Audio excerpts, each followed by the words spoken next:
এবার সময় এসেছে নতুন গল্প শোনার। আসুন বিজয়িনীদের পথ চলা শুরু করা যাক।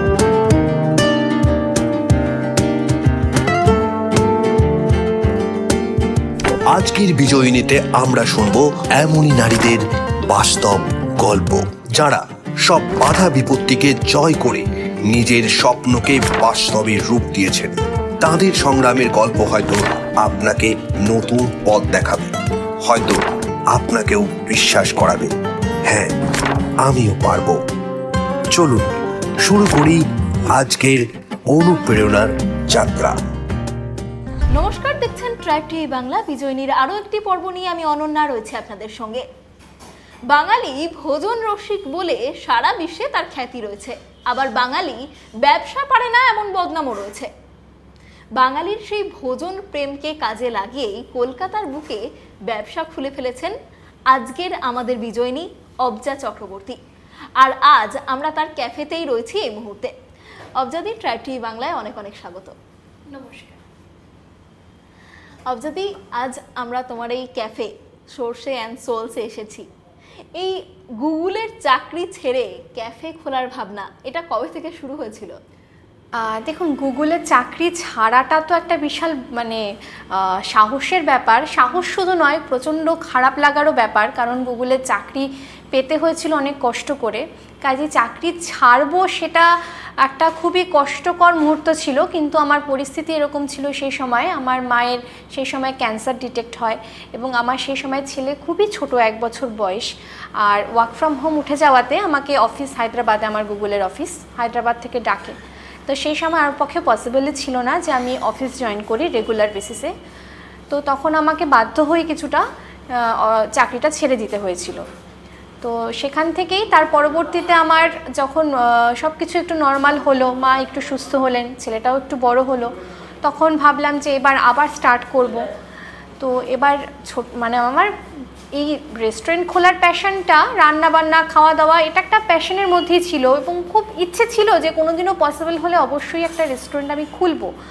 তো তখনই আমার হাজব্যান্ড, আমি যখন স্টার্ট করছি ইন্টারভিউ দেওয়া, নতুন করে জব সার্চ, আমার হাজব্যান্ড বললেন একদিন যে তুমি যেটা চাইতে মন থেকে করতে সেটাই তুমি করো, স্টার্ট করো। এখন যেহেতু আবার নতুন করে স্টার্ট করছো, এমন না যে চাকরি সুইচ করছি, একটা চাকরি করতে করতে একটা চাকরিতে সুইচ করছি, সেটা নয়। মাঝখানে আমার গ্যাপ গেছে যেহেতু 1 বছর, তখন থেকেই যে না, তাহলে এবার আমি আমার প্যাশন ফলো করি এবং আমি চাকরি না করে এবার আমার নিজের যেটা করার ইচ্ছে ছিল, যে নিজের কিছু একটা হবে, নিজের পছন্দের জিনিস, পছন্দের জায়গা যেটা রান্নাঘর, সেই রান্নাঘরটাকে বেস করেই আমি একটা কিছু করতে চাই। সেটা তখন আমি শুরু করলাম ভাবনা চিন্তা যে এবার আমি খুলবো একটা রেস্টুরেন্ট। গুগলের চাকরি পাওয়াটা তো অনেকের কাছেই স্বপ্নের, তার পেছনে অনেক লড়াই, অনেক স্ট্রাগল, অনেক পড়াশোনা, পরীক্ষা দেওয়া সবটাই থাকে। সেই স্বপ্নের চাকরি আমরা বলতে পারি, সেই স্বপ্নের চাকরি ছাড়ার মুহূর্তটাও তো নিজের সাথে নিজের একটা লড়াই। হ্যাঁ অবশ্যই, একটা চাকরি একটা প্রচণ্ড সিকিউর জিনিস, মাস গেলে মাইনে চলে আসবে, অত কোনো রকমের এই একটা বিজনেসের যে রিস্কটা থাকে চাকরিতে সেই রিস্কটা কম। হ্যাঁ, চাকরি চলে যাওয়ার একটা রিস্ক থাকে, সেটা আলাদা ব্যাপার, ভালো কাজ করলে সেটা রিস্ক নেই। কিন্তু হ্যাঁ, এই সময়টা আমার কাছে শুধু চাকরি ছেড়ে দিচ্ছি সেই লড়াই, যে একটা মাত্র লড়াই আমি লড়েছি তা নয়। সেই সময় আমার মাকে সুস্থ করে তুলতে হবে, সেই লড়াই, আমার ছেলের যত্ন নিয়ে তাকে বড় করতে হবে, সেই লড়াই। এই সমস্ত কিছুর মধ্যে আমার হাজবেন্ড আমাকে যে মেন্টাল সাপোর্টটা দিয়েছে, যে তুমি এটা করো, আমি পাশে আছি, এই পাশে থাকাটা এই সময় আমার হাজব্যান্ড ছাড়া পসিবল ছিল না, এই মেন্টাল সাপোর্টটা ছাড়া। এই লড়াইটা আমি ওই হাজব্যান্ড পাশে থাকার জন্যই জিততে পেরেছি হয়তোবা। এই যে ক্যাফে নাম দিয়েছেন আপনি সর্ষে অ্যান্ড সোলস, এই নামের ভাবনাটা কোথা থেকে এলো বা কি রিপ্রেজেন্ট করতে চাইছেন? যখন আমরা ডিসাইড করেই নিলাম যে এবার আর চাকরি নয়, এবার আমি কিছু একটা করব, তখন রেস্টুরেন্টের নাম, এই নাম ব্যাপারটা একটা, কারণ নামটা শুনেই প্রথমে মানুষ খাবার টেস্ট করার আগেই কোথায় খেতে যাব, অমুক জায়গায় যাব, তমুক জায়গায় যাব। তো নাম সিলেকশনটা একটা প্রচণ্ড ব্যাপার ছিল, যে কি নাম হলে সেটা মানুষের মনের খুব কাছে হবে এবং পেটের কাছে হবে অবশ্যই। তো বাঙালিদের সব কিছু রান্নার মধ্যে সর্ষে ব্যাপারটা একটা তো আছেই, যে সর্ষে পোস্ত, সর্ষে ইলিশ বলো, চিংড়ি বলো, সর্ষে তো আছেই, চচ্চড়ি থেকে শুরু করে সব কিছুতেই। তো তার জন্য সর্ষে এবং সোলস, তো আমাদের খাওয়া দাওয়া তো প্রচণ্ড আত্মার কাছাকাছি। আমার হাজব্যান্ডেরই হঠাৎ করে আমরা প্রচুর নামের লিস্ট করছিলাম, বিভিন্ন রকমের নাম, এই সবার কাছ থেকে শুনছি, নিজে আমি আর আমার হাজব্যান্ড বসে বসে ঠিক করছি, লিস্ট করছি নাম। হঠাৎ করে হাজব্যান্ড বলে কি আচ্ছা সর্ষে দিয়ে কিছু আছে? আমি বলছি না, সর্ষে দিয়ে দেখতে হবে, আমার তো ফট করে অত তো সব রেস্টুরেন্টের নাম তো মনে থাকে না। আমি বলি কি আচ্ছা সর্ষে, আমি বলছি না এটার সঙ্গে কিছু একটা মিসিং, আর কিছু লাগবে। ওরই হঠাৎ করে তাহলে সর্ষে অ্যান্ড সোলস, আমারও খুব পছন্দ হয়ে গেল। তারপর থেকে শুরু হয়ে গেল সর্ষে অ্যান্ড সোলসের যাত্রা। এই ব্যবসা এটা একেবারেই নতুন, যারা চাকরি করে তাদের ক্ষেত্রে আপনার কি কোনো পূর্ব অভিজ্ঞতা ছিল নাকি পুরোটাই নতুন করে একদম যাত্রা? না, একদমই নয়। আমার ফ্যামিলি ব্যাকগ্রাউন্ডে ব্যবসা তো একদমই নেই, আমার ফ্যামিলি সবাই লয়ার। আর তার মধ্যে আমার এই মানে রেস্টুরেন্ট বিজনেসটা তো আরও অন্য রকমের কোনো অভিজ্ঞতাই নেই, আমার প্রথম এটা। কাজে আমি অভিজ্ঞতা অর্জন যেটা করছি সেটা সম্পূর্ণ আমি এক্সপিরিয়েন্সের মাধ্যমে শিখছি। এখন প্রতিনিয়ত, যেহেতু আমার রেস্টুরেন্টটা একদমই নতুন, আমি প্রতিনিয়ত শিখে যাচ্ছি এখনও, যে কিভাবে আমি হয়তো আমার এক এক দিন এক এক রকমের ভুল হচ্ছে, আমি চেষ্টা করছি সেই ভুলটাকে শুধরে যাতে এই ভুলটা আমার পরের দিন না হয়, তা এইভাবেই শিখছি। এই যে বললেন যে ভুল হচ্ছে কিছু কিছু এবং প্রতিনিয়ত শিখছি, এই আগস্টে আপনার ক্যাফে খুলেছে এবং তারপর থেকে সেই ক্যাফে কিন্তু বেশ ভালো মতোই চলছে এবং সোশ্যাল মিডিয়াতে যেটা দেখা যাচ্ছে বেশ ভালো মতোই এই সর্ষে অ্যান্ড সোলসের নাম কিন্তু শোনা যাচ্ছে। তো কি কি শিখলেন নতুন? শিখেছি যে মানুষ খাওয়ার থেকে খেতে তো মানুষ প্রচণ্ডভাবে ভালোবাসে ঠিকই, তার থেকেও যেটা মানুষ বেশি পছন্দ করে সেটা হচ্ছে আতিথেয়তা, আপ্যায়ন। আমি কেমন করে আমার এখানে যে খেতে আসছে সে জানি একটা মনে করে যে আমি আমার নিজের খুব কাছের কোনো মানুষের বাড়িতে খেতে যাচ্ছি, আমি তাকে সেই ফিলটা দিতে চাই যে হ্যাঁ আমি এই জিনিসটা আমি লোকের কাছ থেকে শিখছি, যে তারা চাইছে আমি থাকি, তাদের সাথে কথা বলি, তাদের আপ্যায়নটা করি, তাতে যাতে ওদের কোনো অসুবিধে না হয়, এই জিনিসগুলো শিখছি আমি। আর তার সঙ্গে সঙ্গে শিখছে অনেকে আমাকে এসে, অনেক অনেক বয়স্ক মানুষ আছেন, যেহেতু আমার মেনুতে বেশ কিছু কিছু হারিয়ে যাওয়া পুরনো দিনের রান্নাও রয়েছে, তারা যখন এগুলো দেখছেন তাদের হয়তো নিজেদের ছোটোবেলার কথা মনে হচ্ছে, যে তারা ছোটোবেলায় খেয়েছে, হয়তো এই সমস্ত রান্না খেয়েছেন তারা, তখন তারা নিজেরাও আমাকে আবার অনেক কিছু বলে যাচ্ছেন রেসিপি, যে তুমি এটা করতে পারো, তুমি কিন্তু এই জিনিসটা রাখতে পারো। আমি তাদের কাছ থেকে সঙ্গে সঙ্গে নোট ডাউন করে নিচ্ছি যে কীভাবে হয়, আপনি আমাকে একটু বলে দিন, আমি নেক্সট টাইম নিশ্চয়ই চেষ্টা করব সেই জিনিসগুলো রাখার। তো মানুষের ভালোবাসাও পাচ্ছি, মানুষের কাছ থেকে শিখতেও পারছি। এই চাকরিটা ছেড়ে দিয়ে যে গ্যাপটা ছিল, যে টাইম পিরিয়ডটা ছিল, সেটা কতদিনের ছিল? সেটা প্রায় 1 বছর। এই 1 বছর এই টাইমটা কোথাও ডিপ্রেশন আসেনি যে নিজে একটা যারা কাজ করে তাদের স্বনির্ভর যারা থাকে, তো সেক্ষেত্রে তাদের কাজ করাটাই অভ্যাস, তাদের বাড়িতে বসে থাকাটা তাদের অভ্যাস নয়, এবং সেক্ষেত্রে হতাশা অনেক সময় গ্রাস করে মানুষকে এবং সেখান থেকে সমস্ত কাজ করার যে এনার্জি বা উৎসাহ সব কিছু হারিয়ে যায় এবং একটা মন খারাপের শিকার হয় মানুষ। এমন কি ঘটনা ঘটেছে?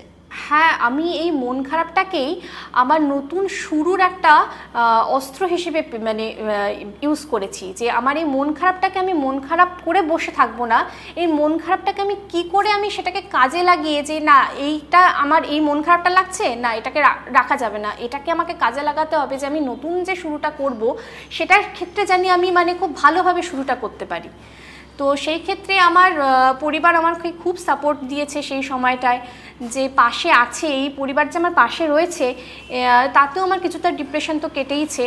প্লাস সেই সময় যেহেতু আমি একটা খুব কঠিনতম সময়ের মধ্যে দিয়ে গেছি, মার একটা বড় অসুখ করেছিল, সেই সময় মার দেখভাল করা, ছেলেটাও ছোট, তাকেও দেখভাল করা, তো সেই সমস্তর সাথে সাথে আমাকে পাশে পরিবারের প্রত্যেকটা মানুষ, আমার শ্বশুরবাড়ি, শ্বশুর শাশুড়ি সবাই আমাকে খুব সাপোর্ট দিয়ে গেছে, এবং আমি তাদের কাছ থেকেও যেমন শক্তি পেয়েছি, আর আমার এই চাকরি ছেড়ে দেওয়ার যে মন খারাপ সেখান থেকেও একটা শক্তি পেয়েছি, যে আমি যাতে আরও ভালো করে শুরু করতে পারি। ওই যে আপনার মন খারাপ, ওটাকেই ওই দুর্বলতার জায়গাটাকেই আপনি শক্তিতে রূপান্তরিত করে নিয়েছেন। বেশ, আমরা আবারও ফিরবো গল্পে, তবে তার আগে নিয়ে নিচ্ছি একটা ছোট্ট বিরতি, ফিরে আসছি বিরতির পর। ফিরে এলাম বিরতির পর। আজ আমাদের সঙ্গে বিজয়িনীর পর্বে রয়েছেন অবজা চক্রবর্তী, যিনি গুগলের চাকরি ছেড়ে তার ক্যাফে খুলেছেন কলকাতার বুকে সোর্সে অ্যান্ড সোলস, আর সেখানেই আমরা রয়েছি আজ। অবজাদি, এই ক্যাফে তৈরির গল্পটা আমরা শুনছিলাম এবং সেই জার্নির গল্পটা শুনছিলাম। আজ ক্যাফেতে এসে আমরা দেখতে পাচ্ছি যে হাত পাখা, মঙ্গল ঘট, গাছকৌটো দিয়ে সাজানো, পুরোটাই বাঙালিয়ানার ছোঁয়া। অন্যরকমভাবেও তো সাজানো যেত, এই বাঙালিয়ানাটাকেই বেছে নেওয়া কেন? দেখুন, ছোটবেলা থেকে যেহেতু আমি বাঙালি পরিবারের মেয়ে, বাঙালিয়ানায় বড় হয়েছে। আমি কিন্তু কোচবিহারের মেয়ে, বাঙালিয়ানায় বড় হয়েছি। তারপরে আমি যখন ব্যাঙ্গালোরে যাই, তখন হঠাৎ করে আমি দুটো জিনিস খুব মিস করতাম। সেটা হচ্ছে কানের মধ্যে বাংলা কথা ভেসে আসা আর বাঙালি খাবার। তো বাঙালি খাবারের রেস্টুরেন্ট রয়েছে ব্যাঙ্গালোরে, কিন্তু সংখ্যায় প্রচুর কম এবং অনেক দূরে দূরে এবং প্রচণ্ড কস্টলিও। তো তখন আমি নিজেই বাড়িতে বেশ কিছু ভালো ভালো জিনিস, যেগুলো আমরা বাইরে খেয়ে থাকি রেস্টুরেন্টে গিয়ে, সেগুলো বাড়িতে বানানো শুরু করি। তো তখনই আমার মনে হয় যে আমি যদি কোনো সময় কিছু করি, রেস্টুরেন্ট খুলি, তখন আমি বাঙালি রেস্টুরেন্টই খুলবো। তো আমি যখন আমি যখন রেস্টুরেন্টটা খোলার কথা ভাবলাম, তো মাথায় আমার যেহেতু ছিল প্রথম থেকেই বাঙালি রেস্টুরেন্টই খুলবো, তো সেই ক্ষেত্রে আমার থিমগুলো মাথায় সবসময় বাঙালি, যেগুলো বাঙালি কালচারের সাথে যায়, যেমন হাত পাখা, মঙ্গল ঘট, আমার আরও অনেক কিছু আছে, কুলো আছে, গাছকৌটো আছে পুরো। এবং আমাদের ছবিগুলো আমরা একটু বেশ বাবু কালচার টাইপের ছবিগুলো রেখেছি। তো শাড়ি রেখেছেন আমি দেখলাম। হ্যাঁ, আমরা একটা ফ্রেমও করেছি, 2D থেকে 3D ফ্রেম, শাড়ির আঁচল। সেগুলো সমস্ত একটু বাঙালি, যেহেতু বাঙালি খাবার দাবার, আর আমি পছন্দও করি বাঙালি খাবার, বাঙালি রেস্টুরেন্ট যেহেতু, সেহেতু সাজানোটাও বাঙালি মতে। কিন্তু আমার এখানে কিন্তু শুধু বাঙালি পাওয়া যায় তা নয়, বাঙালিদের তো আরেকটা প্রেম রয়েছে খাবারের, চাইনিজ। তো আমার এখানে কিন্তু একদম অথেন্টিক চাইনিজ না, আমাদের অথেন্টিক ইন্ডিয়ান চাইনিজ যেটা, সেটা কিন্তু আমাদের রয়েছে। আর আমাদের রেস্টুরেন্টের ট্যাগলাইনই হচ্ছে রান্না করেছি মন দিয়ে, বাঙাল চিনার প্রেম দিয়ে।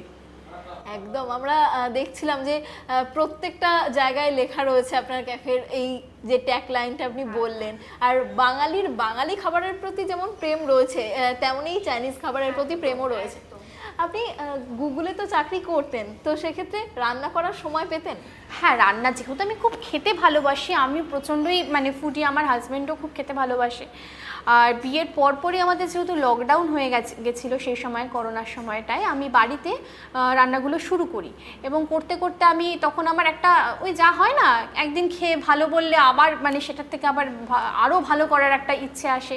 করতে করতে এমন হলো, তখন আমি কিছু আমাদের অনলাইন থেকে দেখে দেখে কিছু পুরনো রান্নার বই PDF বার করে করে সেখান থেকে আমি রান্না শুরু করলাম করা। তো সেখান থেকে আমার প্রজ্ঞা সুন্দরী দেবীর, ঠাকুরবাড়ির প্রজ্ঞা সুন্দরী দেবীর একটা বই আমি পাই PDF। তো সেখান থেকে বেশ কিছু আইটেম আমি তখন ওখান থেকে ট্রাই করতাম। করতে করতে কিছু আইটেম আমার এত ভালো লেগে গেল, আর আমি আমার হাজব্যান্ডকে করে খাওয়াতাম। সেই সময় আমার শাশুড়ি মাও ছিলেন ওখানে, তাকেও করে খাওয়াতাম। তো তাদেরও এত পছন্দ হলো। আমার সেই সব আইটেম কিন্তু রয়েছে আমার রেস্টুরেন্টে, আমি রেখেছি সেই সমস্ত আইটেম। ঠাকুরবাড়ির রান্না এখানেও তার হ্যাঁ অবশ্যই। আচ্ছা, এখানে যে আপনি কলকাতার বুকেই ক্যাফেটা খুলেছেন, একটা জায়গা পাওয়াটাও কলকাতার বুকে একটা ভীষণ গুরুত্বপূর্ণ ব্যাপার। তার পাশাপাশি এতজন লোক নিয়ে কাজ করা, সেক্ষেত্রে একটা ঝুঁকি তো থেকেই যায়, কারণ মানুষের সঞ্চয় এবং সেই সঞ্চয় থেকে একটা ক্যাফে খোলা, সেই ঝুঁকিটা নেওয়ার আগে ভয় করেনি একটু? হ্যাঁ, ভয় তো প্রচণ্ড করেইছে, কিন্তু ব্যাপারটা কি হয়েছে, শুরু থেকে আমার প্রথম চ্যালেঞ্জটা ছিল একটা ভালো জায়গা খুঁজে বের করা। আমি একটা জায়গা যাচ্ছি, পছন্দ হচ্ছে, কথা বলছি, কিছুদিন পর আবার শুনছি যে না, সেই জায়গাটা দেবে না তারা, এরকম করে আমাদের প্রচুর জায়গা কিন্তু চলে গেছে হাত থেকে। তখন সেটা আমার জেদে, রিক্সের থেকেও আমার তখন জেদটা চেপে গেছিলো যে না, এবার আমাকে একটা ভালো জায়গা পেতে হবে এবং খুলতেই হবে। রিস্ক তো একটা আছে, কারণ একটা রেস্টুরেন্ট খোলা সেখানে প্রচুর আমাকে ইনভেস্টমেন্ট করতে হয়েছে আমার, সেই রিস্কটা তো ছিলই। কিন্তু রিস্ক ছাড়া তো কোনো বিজনেস স্টার্ট হয় না, বিজনেস তো হবেই না রিস্ক ছাড়া। এই যে কারণেই বলা হয় যে বাঙালি বিজনেস করতে পারে না, কারণ বাঙালি ঝুঁকি নিতে ভয় পায়। হ্যাঁ, না ভয়, দেখুন এখন যেহেতু আমার এটা প্যাশন ছিল, রান্নাবান্নার জিনিসটা আমার বরাবরই প্যাশন ছিল, তার জন্য প্যাশনের কাজ করতে হলে পরিশ্রম বা রিস্ক যেটুকুনি থাকুক না কেন, তাও ইচ্ছেটা থাকলেই আমার মনে হয় যে সম্ভব যে কোনো জিনিস করাই। নিজে হাতে কি এই রেস্টুরেন্টে খুন্তি ধরতে হয়? হ্যাঁ, কোনো সময় যখন শেফ, আমাদের যেহেতু 3জন শেফ রয়েছেন, ছুটি তো থাকেই কারোর, তখন কোনো সময় এরকম গেছে যে হ্যাঁ আমাকে গিয়ে একটু কিছু তো করতে হয়েইছে। আর এমনি ক্যাফেতে কি ধরনের কাজ করেন আপনি? শুধুই কি আপ্যায়ন? না না, আপ্যায়ন না, পুরো আমাকে দেখতে হয় পুরো যে জিনিসগুলো ঢুকছে, যে জিনিসগুলো বেরোচ্ছে, সে সমস্ত হিসেব রাখা, সবাই সব কিছু যাতে কারোর মানে শুধু যে আমি আমার গেস্টদের দেখবো সেটা তো নয়, আমার ওপর এখন আরও 7টা পরিবার নির্ভর করছে, তাদেরও যাতে কোনো রকমের অসুবিধা না হয় এখানে কাজ করতে, সে সমস্ত কিছু দেখতে হয়। আপনি বলছিলেন আপনার ছোট ছেলে রয়েছে, সেক্ষেত্রে এই সংসার আর ব্যবসা দুটোকে একসাথে ব্যালেন্স করে কিভাবে চালাচ্ছেন? এটা তো পরিবার ছাড়া সম্ভবই নয়, এটা পুরো ক্রেডিটটাই যায় আমার পরিবারের ওপরে, কারণ তাদের সাপোর্ট ছাড়া এটা তো কখনোই পসিবল ছিল না বাচ্চা বাড়িতে রেখে এসে। যেমন চাকরির ক্ষেত্রেও একটা ওয়ার্কিং লেডি যখন বাড়ির বাইরে বেরোবে, তাকেও যেমন একটা পরিবারের সমর্থন ছাড়া সম্ভব নয়, আমার ক্ষেত্রেও সেম। পরিবারের কাকে কাকে পাশে পেয়েছেন? সবাইকে, আমার শ্বশুর মশাই, আমার শাশুড়ি মা, আমার মাও আমার কাছেই রয়েছেন, সবাই। এবং তার থেকেও সবার থেকে বেশি যেটা আমি পেয়েছি তা হচ্ছে আমার হাজব্যান্ড, যে আমাকে এগিয়ে দিয়েছে, আমাকে মানে পুরো জিনিসটা করার যে সাহসটা দরকার ছিল, আপনি একটু আগে বলছিলেন সাহস, এই সাহসটাই আমি বোধহয় পেয়েছি আমার হাজব্যান্ডের থেকে। এই জন্যই বোধহয় বলে যে মেয়েরা সব দিকটা ব্যালেন্স করে দশভুজার মতো সংসার সামলাতেও যেমন পারে এবং বাইরেটাও সামলাতে পারে। এই যে আপনার রেস্টুরেন্ট, এখানে খাবারের মধ্যে তো বাঙালি খেতে সব কিছুই ভালোবাসে, এবার বাঙালি খাবার এবং চাইনিজ খাবার তো পাওয়া যায়, কি কি রয়েছে মোটামুটি তালিকায়? আমাদের যেমন বাঙালিতে রয়েছে, আমি বললাম আপনাকে ঠাকুরবাড়ির বেশ কিছু রান্না আমি রেখেছি, যেমন কিমা গ্রেভি কাটলেট, চিকেন গুলেলি কোপ্তা, মুরগির কুরকিট, এগুলো তো রয়েছে। তার সাথে আমি আমার দুটো মানে স্টার্টার রেখেছি ডিমের, যেটা একদম আমি মানে বাড়িতে ওই হয় না চটজলদি কিছু একটা করা, ওই চটজলদি কিছু একটা হয়তো দীর্ঘদিন করতে করতে একটা হয়তো ভালো কিছু এসে গেছে আমার কাছে, তো সেই দুটোও রেখেছি। এই দুটো রেসপন্স প্রচণ্ড ভালো। ডিমের নামগুলো আমি তার জন্য একটু অন্যরকম রেখেছি, একটা ডিমে কিমে মাখামাখি, একটা হাট্টি মাটিম ডিম। তো এই দুটো রেসপন্স আমি খুব ভালো পাচ্ছি। আর তারপরে আমাদের রয়েছে, আমাদের বাংলাদেশের একটা থালি রয়েছে, সেখানে বাংলাদেশের চুই ঝাল রয়েছে, কালাভুনা রয়েছে বাংলাদেশের, তাছাড়া তো ইলিশ মাছ, চিংড়ি মাছ, চিতল মাছ, বাঙালির তো মাছ প্রিয়, এগুলো তো রয়েছে তার সাথে। এই মাত্র কয়েকদিন হয়েছে এই ক্যাফেটা আপনারা খুলেছেন, তার মধ্যেই মানুষজন সোশ্যাল মিডিয়ায় এটা নিয়ে কথা বলছেন, মানুষের তরফ থেকে সাড়া কেমন পাচ্ছেন? হ্যাঁ, আমি সমস্তটাই তো নির্ভর করে আমার যারা এখানে আসছেন তাদের ওপরে। যদি আমার এখানে সবার ভালো লাগে তাহলে আমার নিজের পুরো পরিশ্রম সবটাই সার্থক। আমি সাড়া তো পাচ্ছি, রেসপন্স তো ভালোই পাচ্ছি, এখন সবই ভগবানের আশীর্বাদ আর আমার যারা এখানে রয়েছেন কাস্টমার তাদের আশীর্বাদ। যে কোনো একটা কাজ করার ক্ষেত্রে আমরা দেখি অনেক রকম বাধা, চ্যালেঞ্জেস আছে, এই ক্ষেত্রে এই ক্যাফেটা খোলার জন্য আপনাকে কোনো রকম বাধার মুখোমুখি কি হতে হয়েছে বা চ্যালেঞ্জেস কি ফেস করতে হয়েছে? হ্যাঁ হ্যাঁ, অবশ্যই। বললাম না, প্রথম চ্যালেঞ্জ ছিল আমার একটা ভালো জায়গা খুঁজে পাওয়া, সেটা। তারপরে শেফদের আমার ডিসাইড করা কারা থাকবে, তারা কীরকম রান্না করছে, সে সমস্ত কিছু নিয়ে আমি বেশ কিছু নতুন, আমি খুব চাই নতুন প্রজন্ম যারা ঘরের মধ্যে বসে আছে জাস্ট মোবাইল নিয়ে করছে, আমি চাই তারা আসুক, কাজ করুক। শুরু না করলে তো কোনোদিনও আরও বড় জায়গায় পৌঁছানো যাবে না। তো আমি কিন্তু তাদের যারা একদম নতুন, আমি কিন্তু তাদের সুযোগ দিয়েছি। সেটা আমার কাছে একটা বড় ভয়ের কারণ ছিল, যখন তারা সার্ভ করবে তারা করতে পারবে কি না। তা আমি সেই রিস্কটা আমি নিয়েছি। আমি বলেছি তোরা আস্তে আস্তে শুরু কর, বাড়িতে বল, তোরা শুরু কর, একদিন নিশ্চয়ই আরও ভালো জায়গায় যেতে পারবি। এই রিস্কগুলো তো আমার ছিলই। তো আমি স্টাফদেরও খুব ভালো স্টাফ পেয়েছি, তাদের সবার সহযোগিতায় আমি চালাতে পারছি। আমার সফলভাবে আজকে 1 মাস হতে চললো আমার রেস্টুরেন্টটা চলছে। এই যে বাধাগুলো এসেছিল, এই সব বাধাকে কাটিয়ে ওঠার মন্ত্রটা কি ছিল? কাটিয়ে ওঠার মন্ত্র আমি যে জিনিসটা খুব মনে করি নিজেকে, যে ভালো থাকতে হবে এবং ভালো রাখতে হবে। এই ভালো থাকা আর ভালো রাখা, এই দুটোর জন্য যা করতে হবে সেটা করে যেতে হবে, সেটা থামলে চলবে না। এখন আর কি কি স্বপ্ন বাকি রয়েছে? এখন আমার ইচ্ছে আছে রেস্টুরেন্টটাকে আরও বড় করার, আমার খাবার দাবার যাতে আরও প্রচুর মানুষ, আমি দক্ষিণ কলকাতায় খুলেছি, যাতে সব পুরো কলকাতার মানুষ, এরপরে পুরো বাঙালি মানুষ যারা রয়েছেন পুরো পশ্চিমবঙ্গে, তারা সবাই যাতে খেয়ে টেস্ট করতে পারে। তার জন্য আমাকে আরও পরিশ্রম করতে হবে, আরও বড় করতে হবে আমার রেস্টুরেন্টটাকে। এখন সমস্ত স্বপ্ন আমার এই রেস্টুরেন্ট, আমার ওই ছোট ছেলের সাথে সাথে এই সোশিয়াল সোলসও আমার একটা ছোট সন্তান, তাকেও আমাকে এখন বড় করে তুলতে হবে। অন্যান্য জায়গায় ব্রাঞ্চ খোলার কি ইচ্ছা রয়েছে? হ্যাঁ, সে তো রয়েছে, এখন সবই দেখা যাক কি হয়। হ্যাঁ, আজকের দিনে দাঁড়িয়ে প্রচুর মহিলারা তারা নিজেদের পায়ে স্বনির্ভর হওয়ার জন্য লড়াই করছেন, এবং আপনারই মতো হয়তো তাদেরও অনেক স্বপ্ন রয়েছে, এবং তারাও একদিন নিশ্চয়ই সেই তাদের স্বপ্ন পূরণ হবে।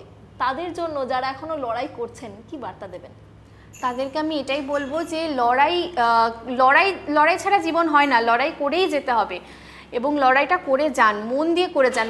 একটাই জিনিস মাথায় রাখবেন, জিততে হবে, ব্যাস। অনেক ধন্যবাদ অবজাদি আমাদের সঙ্গে থাকার জন্য। কিভাবে তিনি তার চাকরি ছেড়ে দেওয়ার পরেও, স্বপ্নের চাকরি ছেড়ে দেওয়ার পরেও নিজের মনের জোরকে সম্বল করে কলকাতার বুকে একটি ক্যাফে খুলেছেন, এবং সেই ক্যাফেকে ঘিরেই কিভাবে তার স্বপ্ন পূরণ করছেন। আপনারাও যদি আপনাদের লক্ষ্যে স্থির থাকেন, অবশ্যই সেই স্বপ্ন একদিন আপনাদের হাতে এসে ধরা দেবে। আজকের মতো আমাদের বিজয়িনীর অনুষ্ঠান এই পর্যন্তই। সঙ্গে থাকুন, দেখতে থাকুন ট্রাইব টিভি বাংলা। নমস্কার।